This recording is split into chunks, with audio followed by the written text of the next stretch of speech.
Hey, thank you for joining us for Black Mental Health Monday. And today's guest is Nasir Bayan, and we'll be discussing how Black men can achieve work-life balance. And my name is Trustica Hamilton, and I'm the owner of the SID Center and BlackMenHealing.com. And I want to introduce today's guest. His name is Nasir Bayan. And Nasir is a corporate wellness expert as well as a licensed therapist. He's the owner of True Peace Counseling. He's also a wellness coach and a career and executive coach, as well as providing therapy for anxiety, depression, trauma, and interrelationships. And also, the men in the Black Healer community will be able to ask any questions they may have during this session. And so, Nazir, what I want to do right now is just talk about how Black men can achieve work-life balance, because a lot of Black men, they've been socialized to be providers. So that's the extra stress of just having to be a provider and having that extra stress of trying to provide, and as well as trying to provide what they need for themselves in order to have that balance and to have that wellness.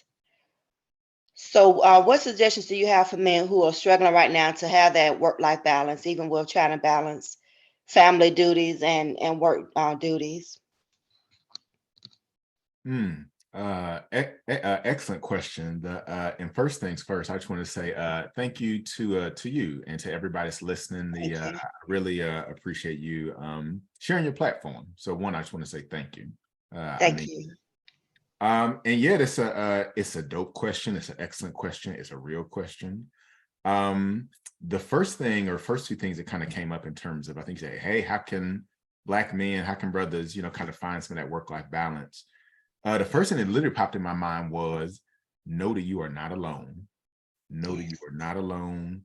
Please know that you are not alone. And I may be kind of what they say, preaching to the choir on this one for everyone that's listening, Black men and otherwise, but it's real easy to kind of get in our own heads and to think, to feel, or to believe it's just me that's going through this. It's me that's going through this work challenge, this life challenge, this relationship challenge, this, whatever it is. And to kind of try to just figure it out alone because we assume that everybody else got it together or no one else is going through it or experiencing it. So that's why I say the first thing is just please know that you are not alone on it. And you aren't the first to go through it and you won't be the last. My personal belief is, some of the things that we're going through, they can be challenging in the moment, but they're growing us, of course.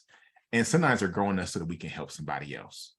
Because sometimes there's stuff that we go through that once we go through it, we're able to help someone that's coming up behind us. So in the case of Black men, sometimes we go through some stuff specifically so we can be able to help someone else. So that's kind of my immediate thoughts. Thank you. And thank you for also stressing that they're not alone in what they're dealing with.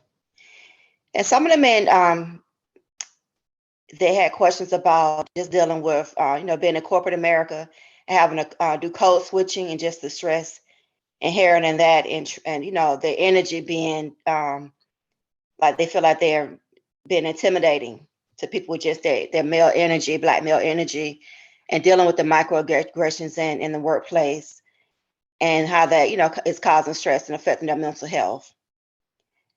And so that's actually, we had a few questions about that as far as how to deal with that so that it doesn't keep impacting their mental health, dealing with the racism and people feeling intimidated, just by them being a Black male in the workplace and feeling like they have to, code switch and tone their power down.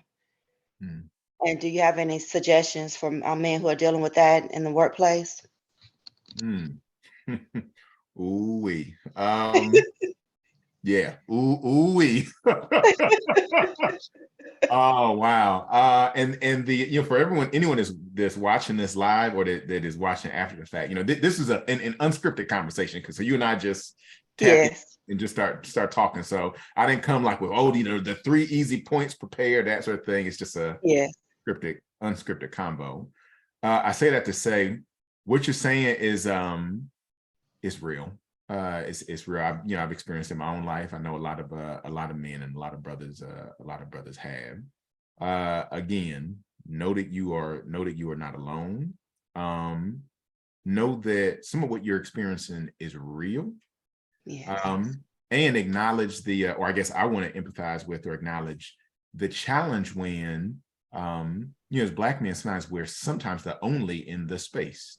Yes. When you're the only, you may not have a lot of people you can go to reality test and say, did you see what I saw? Are you experiencing what I'm experiencing in the meeting? Or am I tripping? Or because there's not everyone that goes through the life as both Black and male and is having some of those same experiences. So Yes. I say it to say, yes, you're not alone. I'm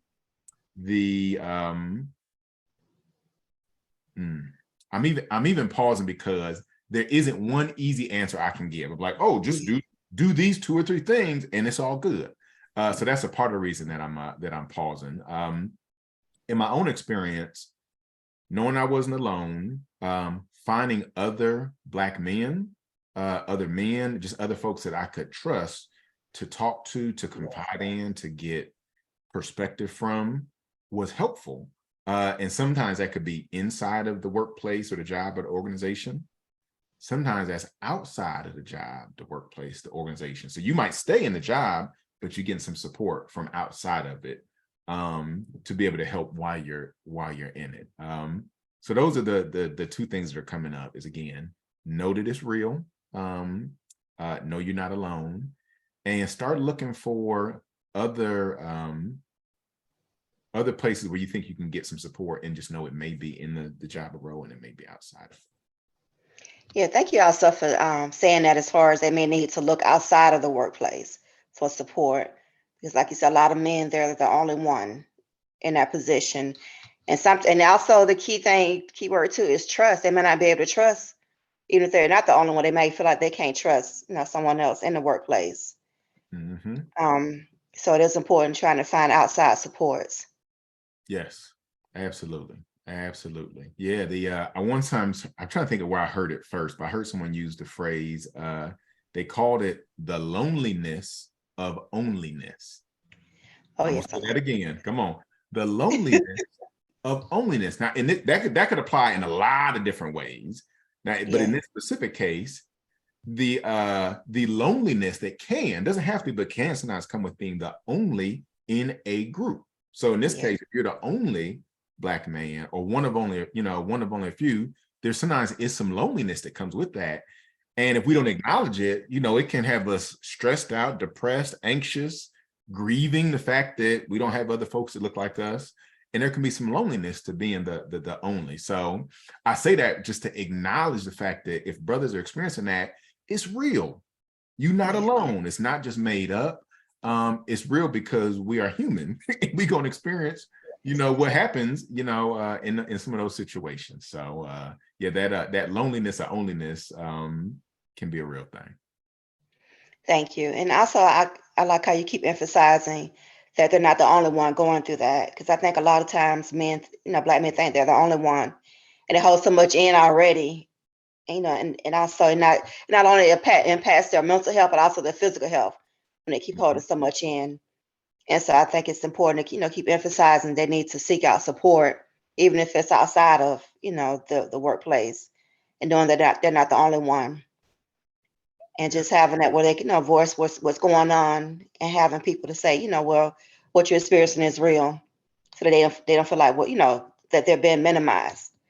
And I think that's important to have that feedback, to know that they're being validated, because a lot of Black men are, keep emphasizing that they feel undervalued already, and so that's important for them to feel like they're valued and that they're heard. And we understand what they're going through. Yeah. And I was talking with I don't know, this was a while back, but with a family member of mine, and talking about a challenging situation. And I remember saying to her, I was mainly sharing and she was listening. And I remember saying, as I was kind of talking through what was going on, I remember saying, I know that what I'm going through is real, Yes, So I'm not going to gaslight myself. Like, I know that what exactly. I'm doing is real. And I also know that there may be a lot of folks in the environment that they can't get it because they don't get it because they can't get it. Like, they're not having the same lived experience as I am. So I'm holding that my experience is real, and also that it's unique. And other folks, they may even be well-meaning, but they can't feel me on it because they're not having the same experience. And me being Yes. able to give them enough grace to know, like, yo, they ain't gonna be able to feel me on it. They might get it a little bit, but they might not be able to feel me. And that's okay. So then the question becomes, well, what do I need to be able to be good, to be okay? So yeah, Yeah. I think there's importance in again, like I said, knowing our experiences are real and not quote unquote gaslighting ourselves out of our actual lived experience. Exactly. That's so important because it's like extra stress when you keep doubting yourself and gaslighting yourself, and just knowing that other black men are going through that and have that same struggle, because a lot of black men, they seem successful on the outside, they may have that high rank position, but they still have those internal struggles and feeling like that, like I said, have to minimize their power in the workplace, or they always feel like people make them feel like they're a threat in the spaces where where they are, where they can't, they're not allowed to really fully be authentic and be Mm. who they really are, and having that inherent stress of that. So thank you for sharing that. Does anyone have any questions regarding the microaggressions and the stresses in the workplace?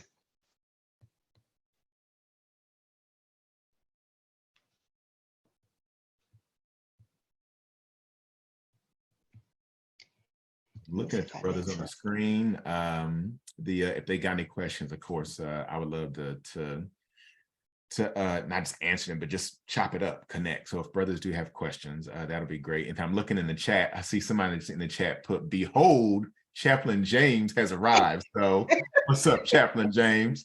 Although we haven't, or just our first time meeting, shout out. So thank you everyone for showing up. And How you doing, sir? Chaplain James, I'm doing well. I'm doing well. How about yourself? Marvelous, marvelous. Come on. did you have any questions about the dealing with microaggressions or a work-life balance, Chaplain James? No, but when I have it, I'll let you know. Oh, okay. Okay, thank you. So let's talk about the work-life balance as far as family life. Some of the questions the men had that they were dealing with is, trying to balance family life and work, and feeling the pressure from their family because they the family is saying that they're not spending enough time with the family and they're spending too much time working, but then they feel like they need to work in order to be the provider for their family and to make their family happy, and so they're dealing with the stress of trying to balance that. Hmm. The something that's kind of coming up, and this isn't mine. I heard this from Dr. Myron Golden, someone who I follow, who I think Oh is yeah. just yeah. The Yeah. I'm gonna try to paraphrase what I heard. He was basically giving a talk, and he was talking about this idea of balance, work-life balance or professional personal balance. And he's basically saying, yeah, there's this idea out there about balance, work-life balance. And he basically kind of threw a stick of dynamite and said, hey, that may not always be the case. There may be periods of time in your life where there's balance, but there's a difference between balance and focus. Meaning, if everything is in balance, my work and my this and my that and my work, if everything's in balance, then I may not have focus. But if I'm really, really, really in high focus, then there's going to be certain stuff that for a season may temporarily be quote unquote out of balance. And I think let me not say what I think he was trying to say. What I took away from it was knowing that there may not always be balance 100% of the time, 24/7, that there may be a season in your life, my life, our lives, where we're really getting into focus. Like, ooh, this is a time to focus on self. This is a time to Yeah. focus on others. Now is a time to focus on my career. Now is a time to focus on family. Now is a time to focus on finances. Now is a time to focus on relationship. And while I'm focusing, going real deep on the focus side, some stuff may temporarily, quote unquote, be out of balance. And that's okay, because I know I'm in the focus season. There may be another season where there's more balance, but there isn't as much focus. I share that to say it's what came up when you were asking me about work-life balance. And even, hearing his explanation was like, okay, I see that. And it even helped me to just get clear on what season, or season I may be in at a given time. So yeah, balance versus focus. Yeah, thank you for sharing that. And I think even with families, especially when the man is married and has children, I think communication is key to explain, sit down with the family if they feel like he's not there enough to, explain to them what his, the focus is.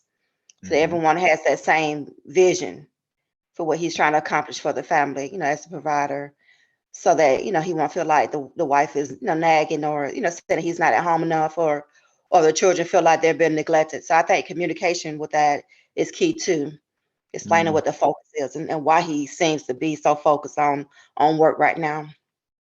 Absolutely. Absolutely. I mean, that's in that scenario you were sharing, like, that's a life lesson for Yes. everyone. It could be for the man as a husband, as a father, as a provider, for the wife, for the children. Like, that's a life lesson to say, hey, I'm going to let everyone know you're not going to see as much of me for a little, this period of time, because I'm in a season of focus and I'm working on something. I'm working towards something. So one, I want to let you know it's all good. I'm good. You good. Like, and being able to communicate that's to my mind, an amazing lesson that lets people know it's okay to have focus, just like it's okay to have periods of quote unquote balance. So yeah. Thank you for surfacing that. Yes, because that's one thing I've seen just working with my men. A lot of relationships could have been saved with effective communication and having that, communication, so that people won't feel neglected. Someone has a question in the chat. Kenyon asks, if the workplace is the source of our microaggressions, how can we manage function ourselves internally and outwardly in the workplace to heal ourselves in our safe spaces?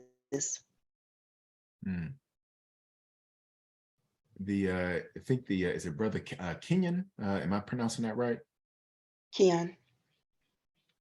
Keon. Okay. I hope I'm pronouncing it. Is it Keon? Okay. Yeah. Okay. There we go. Yeah. There we go. Oh, that's a strong question. If the workplace is the source of the microaggressions, how do we manage all of that so we're healing ourselves? Again, going back to I think some of what we talked about before. No, you're not alone. Say it again. Know that you are not alone. I'm gonna say it a third time. Know that you are not alone, and know that some of what you're going through is real, and other folks, they might not be able to empathize or truly get it because they're not having the same lived experience. One thing that kind of comes up, kind of drilling down on that, is to look behind the problem that is in front of you. So there's a problem, a challenge, a situation. Okay, cool. And to look behind it, meaning behind every problem, there's a question that wants to be asked. Behind every question, there's an answer. Behind every answer, there's an action. And then behind every action, there's a way of life. So if there's a problem I'm experiencing right now, to be able to be like, all right, what's behind the problem? I see it, but what's behind it? And what's the question behind the problem, and then kind of going from there. And that's some of the inner work that can inform the outer work, because in this scenario, I may start, saying, all right, there's a problem. What's the question behind it? What's the answer to the question? What's the action or actions I may need to take or not take? And then how does that show up in my way of life? That may mean I end up staying in the job or the role. It may mean I don't stay there because I realize, ooh, what I was here for, I did that. I checked those boxes. It's actually time for me to go someplace else or grow someplace else. But I can't make that decision with like clarity, power, confidence. If I don't first take a minute and pause and get still and say, okay, what's the question behind this problem that I'm seeing right now? Go from there. Thank you for that. Did you have any other questions, Kenyon?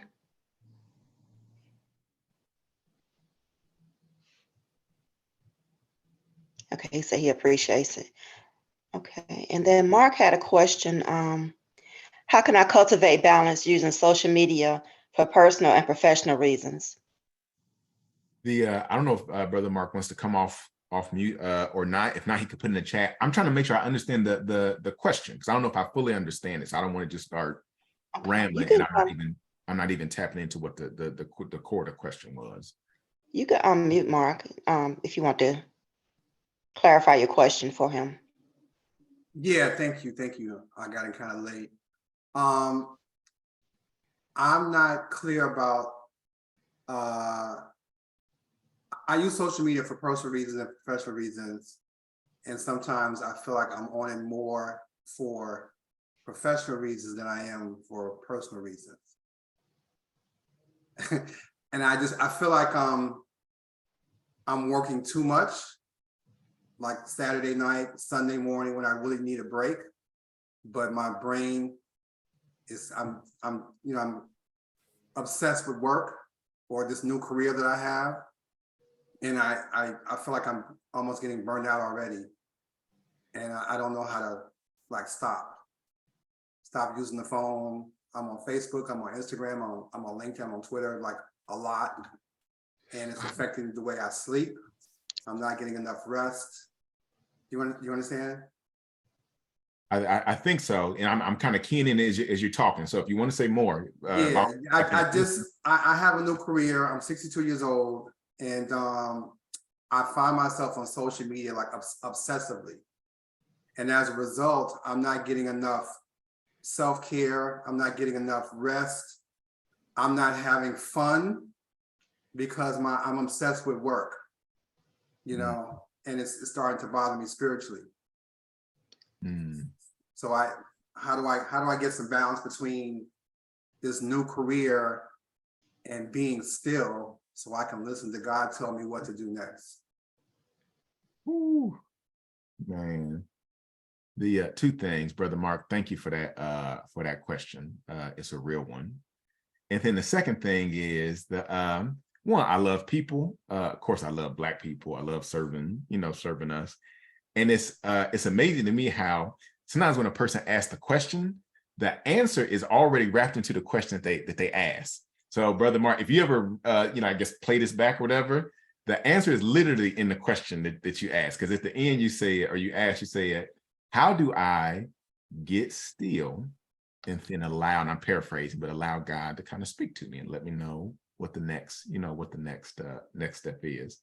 So to my mind, the answer to your question was in what you said at the end, like, oh, I need to be able to get still and listen, metaphorically speaking, or listen on a deeper level. Social media is a tool. It can be used, it can be used for a lot of different things. And it can have a kind of, I don't know, attractive or addictive quality to it.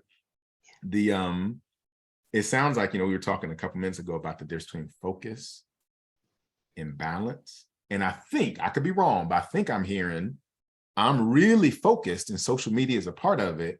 And I'm realizing I may need to shift a little bit from such intense focus to a little bit more balance.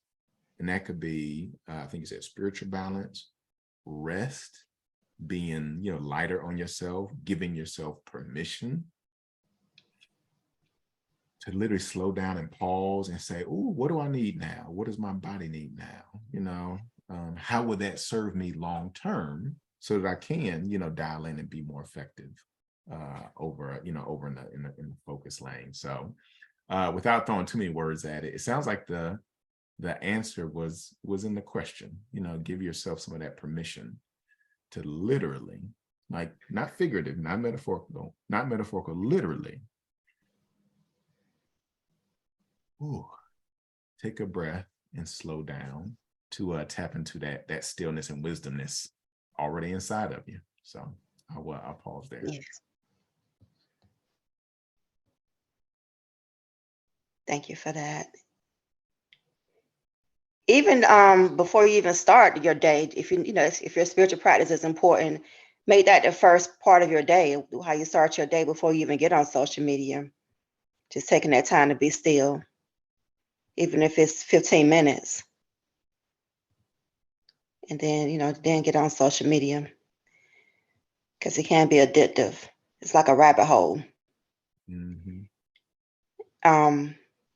Even with me, I had to set a timer sometimes because it could just be, be a rabbit hole. Mhm. But just being conscious of how much time you're spending on there and even having a timer. That's it. Like I That's said, it. just And yeah, I'm probably preaching to the choir or to the converted or however the saying goes on this, but the again, social media can be really powerful. And I don't know if other folks have had this experience. Like sometimes we're getting that dopamine hit by being yes, on there and scrolling, go through the timeline, scroll. Oh, that's a funny video. Oh, what about this? Like I said, it's got I don't know if I want to say can have an addictive quality to it because it's yes, feeding us that dopamine, and our brains kind of like it. And sometimes it's harder to go from like, oh, my brain's getting the dopamine hit that it wants, and then to check in below the neck and say, ooh, what's going on in my body as this is happening? Do I yes, actually feel more relaxed and more calm and more centered and more grounded and more empowered? Or no, is it I'm getting a dopamine hit, but my yeah, body actually wants to rest? Like it actually wants or needs yeah, to just take 30 minutes and or 10, like you said, 10 or 15 minutes and just yeah, be. So yeah, even asking ourselves that question can help as we're finding out the relationship with social media that actually serves us in the yeah. highest this way. So yeah, super dope question, Mark. I really appreciate you asking that. Yeah, thank you. And Mark said he's neglected regular meditation for months. One of the things we did for a previous Black Mental Health Monday, we did a meditation session where it was just a minute where they learned how to just take 1 minute to meditate so that, when they need to just have that moment of stillness, even just for 1 minute throughout the day, learning Mhm. how to just, go within and meditate. Come on. I'm Mark, a super fan. I'm a super fan. That meditation practice, it can, yeah, when I'm saying you, it's the generic you, me, we, when we find what really works for us, game changer, superpower. It can be amazing. Yeah. yes. I think it's something we'll do every month for a Black Mental Health Monday. Because that series is called a collective breath, where we just focus on mindfulness and meditation. Now, where they'll have a chance just to, have that stillness. Mhm. And Yeah. then Keon offered a suggestion to Mark, saying, I want to challenge you that whether who you are following, is it keeping you grounded or reaffirming you as a person, an individual, not just your goals and passions, but checking you also. Okay. Yeah, I think Mm, that is important. Just doing an audit of what you're doing on social media and who you're following. Make sure they're pouring into you and not basically leeching from you, because it can drain your energy when you follow the wrong people or are taking the wrong things. So being mindful, having mindful consumption on social media, because even when you're just scrolling past, your brain is still capturing, images when you don't even realize it, and that can be draining and taxing on your spirit too when you're taking in the wrong things on social media. So just have mindful consumption and everything, including social media. mm. Yeah, I'm looking at the chat combo between some of the brothers in the group, and man, Yes. the wisdom's always in the room. Yes. So even in the chat, the Yes. wisdom of the moments, it's already here. So shout out. Yes. And that's very important. Like you said, Mark, pay attention to who's serving your body, mind, and spirit. Like I said, just be mindful of it. And another question too, and that ties into what Mark mentioned earlier, just how, avoiding burnout while you're building the life you desire. Like I said, you can be focused, but you also want to get to the point where you're overworking and so focused that you become burnt out without realizing it. And then Mark also mentioned play. I think that's something that's key too. Taking time to just play and enjoy your life, the life that you're building. Make sure you are able to enjoy it. Um, so do you have any suggestions for that for avoiding burnout? Hmm. Yes.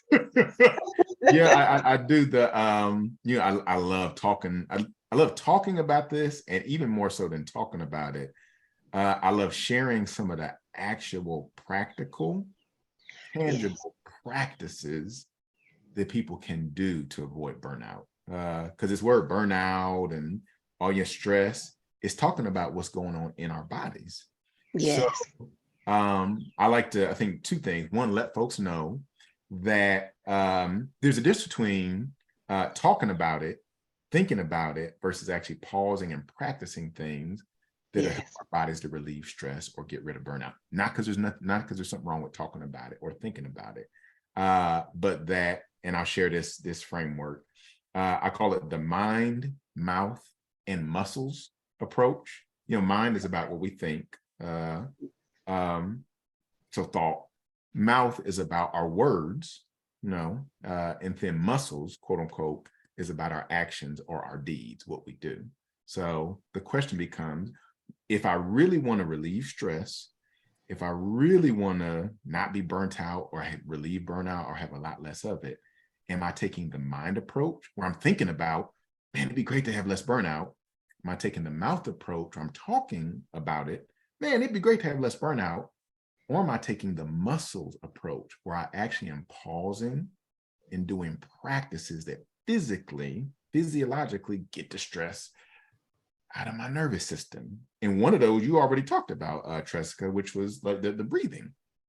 Like literally pausing, I call it Strive for 5, where I'll invite, it could be individual clients, teams, groups, to pause and to strive to take 5 of the deepest, most nourishing breaths that they have taken all day.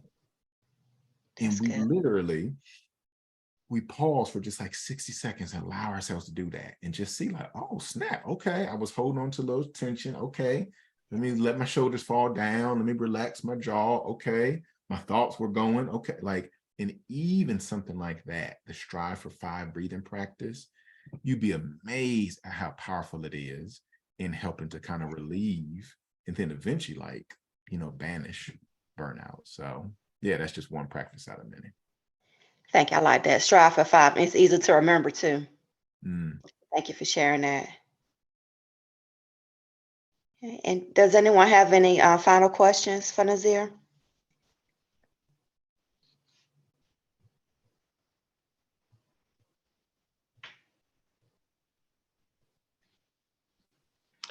I have a statement. Yes, sir. Chaplain James, the microphone Yeah. is yours. This here, I find I find you very relevant and knowledgeable, and I give you an A+. Thank you, You're sir. Thank you, sir. welcome. I appreciate that. I will receive that with humility and gratitude. And what they said, we used to say on the playground, it takes one to know one, brother. It takes one to know one.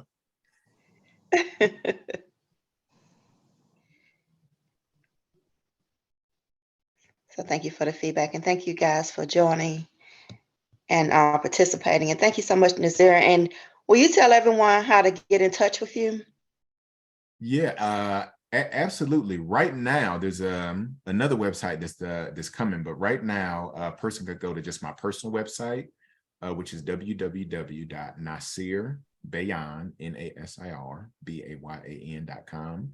And that talks in general about some of what I do. So if a person is specifically interested in kind of the corporate mental health, corporate wellness trainings and sessions, they could tap in there.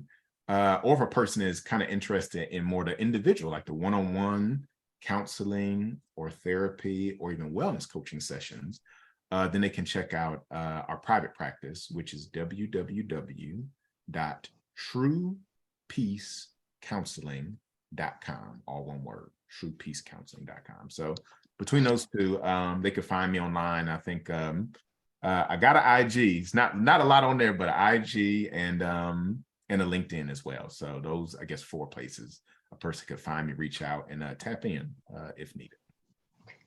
Okay, thank you. And someone, oh, Kenya had a question. How do you celebrate your own previous wounds while helping others with wounds that you identify similarly with? Hmm. I'm reading the question kind of pausing it to fill into it. So I'm with you. How do you celebrate your own previous wounds while helping others with wounds you identify with? I'll share what's coming up. If it lands, that's great. If it doesn't land, that's cool too. Some of it goes back to what I said before, which was that sometimes how people say, if you don't have a test, you don't have a testimony.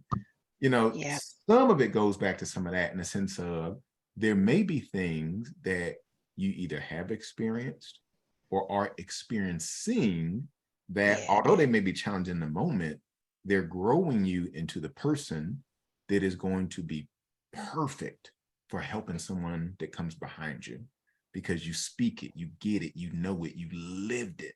And you're the one that when you speak, it's like, oh, what he said. So sometimes that framing can help us as we're going through challenges. And I sometimes like to, sometimes questions can help us to look at stuff in different ways. I sometimes like to pose the question, to folks, what did I learn, or what am I learning that I would never have learned in any other way if I hadn't have gone through it, if I didn't experience? Like, what did I learn that I wouldn't have learned it any other way? And even asking that question makes our brains be like, and pause and look for sometimes the gift or the wisdom that's underneath what could have been a challenging or painful or traumatic experience. So I hope that's of some help. So again, what lands, take it, and what doesn't, throw it away. And thank you for that question. Thank you. And Mark says, thank you for your compassion, discernment, energy, and intellect. Mm. And Kenya said that was great. So thank you for sharing that. And does anyone have any final questions? Chaplain James is asking, how is that possible?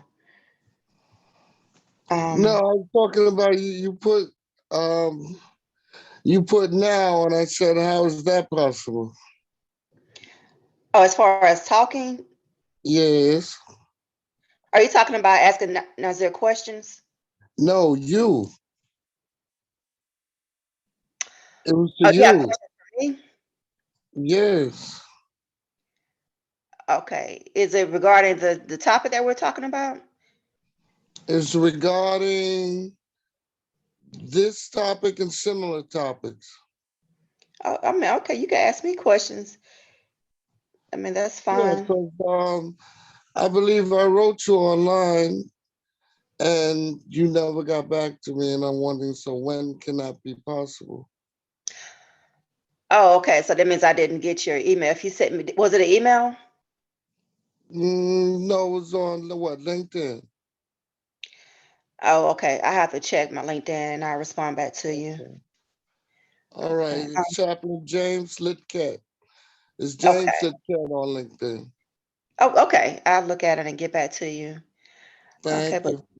okay, my pleasure. So thank you everyone for joining us. And again, thank you to Nasir Bayan for joining us today as our guest speaker. And again, Nasir is a corporate wellness expert and a licensed therapist. He's also the owner of True Peace Counseling. He's based in Atlanta, Georgia. And he's also a career and executive coach, a wellness coach, and he provides therapy for anxiety, depression, trauma, and interrelationships. Okay, and so thank you so much, everybody, for joining us, and thank you, Nazir, for taking the time to pour into us and to help us and to help Black men learn how to create work-life balance.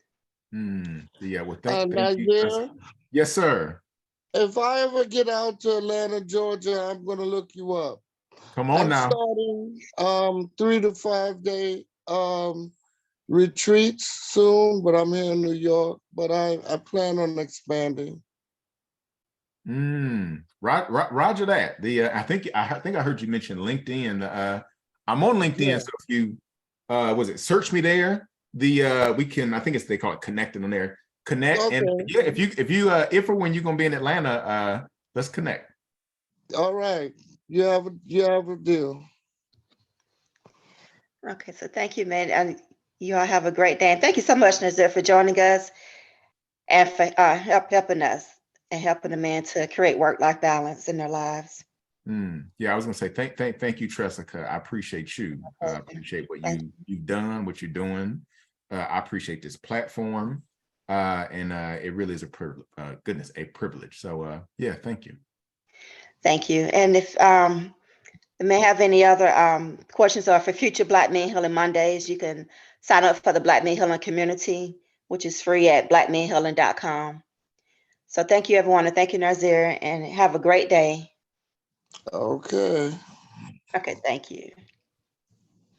Okay, bye-bye.